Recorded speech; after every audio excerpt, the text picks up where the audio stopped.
Well, I was born in a small town. Hi, Stephen Ritchie here, your Griffith and Northwest Indiana Realtor. Bringing a video today about the home buying process. There's 5 steps of it. Number 1, meeting with your realtor. Number 2, getting a pre-approval. Number 3, starting showings. Number 4, getting under contract. And number 5, closing. So number 1, the buyer consultation. That's when you sit down and you talk to your realtor, you get to know them, you develop a relationship, you develop the trust that's needed for this type of transaction. The most important thing for me is understanding your needs as the client, as my client, and I need to know what your concerns are. I need to know what your financially where you want to be with the house. Your level of knowledge about the home buying process, your knowledge about construction as a whole. If we're looking at houses that need some work, is that okay for you, or does it need to be something that's been remodeled? You know, about all those things, just to understand you as my client, to bring you the best service I can. So number 2, get pre-approved with a local lender.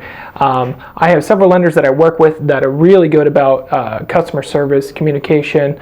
They listen, they understand, they respond to me, they get in touch with me when stuff's important and needed, and they know how to get deals done. Once we've got connected with the lender, they then will request some documents from you and be able to pre-approve you for up to a certain amount for a loan.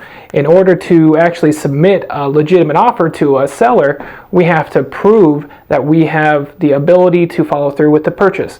And that is what the lender does when they give you a pre-approval. They certify that you have the preliminary approval to purchase a house of this size. The lender will also assist you in understanding the costs that are going to be associated with the loan. Number 3, we got your pre-approval. We've talked about the process. Now we're going to go and start looking at homes. Typically, I will set up what's called a drip campaign that's going to alert you every time that a house within the criteria that we've discussed and agreed upon, as soon as it comes on the market, the alert goes out. We're able to jump on it right away.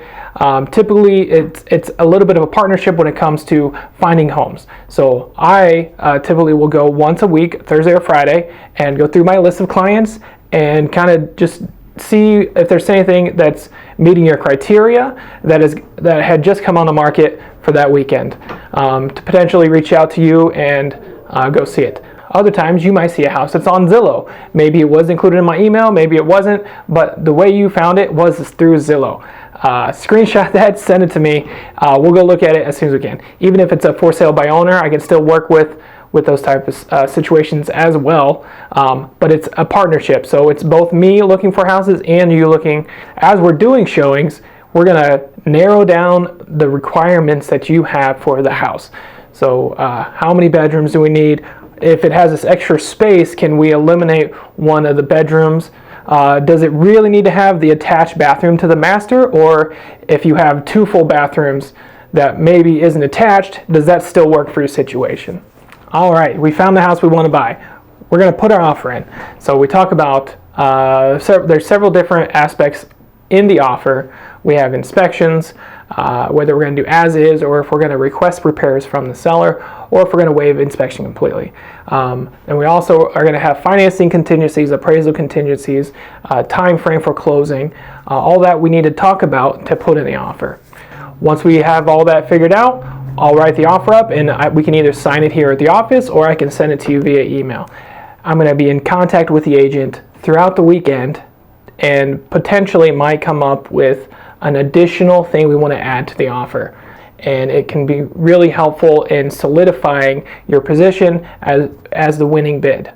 Once we are under contract, we'll typically have 2 days to deliver the earnest money check.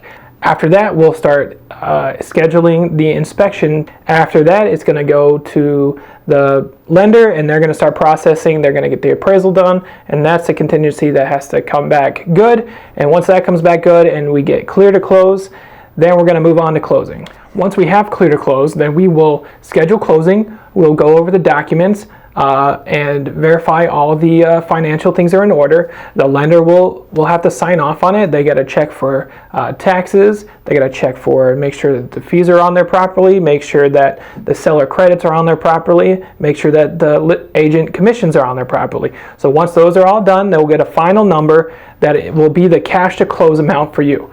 Once we have that number, if it's less than $10,000, then we are able to take the funds to the closing with a certified check. Those are typically provided with whoever you bank with, or there's alternative ways to get a certified check. Or if it is over $10,000, then we will have to do a wire transfer.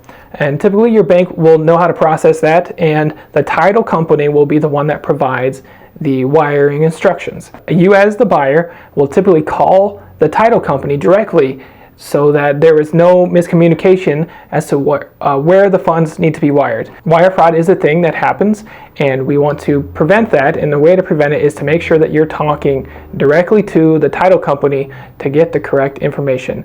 Once we have the amount and closing is scheduled, the day before closing we'll do a final walkthrough to make sure everything is in order at the house as we expected it to be, and we'll call the utility company and transfer utilities.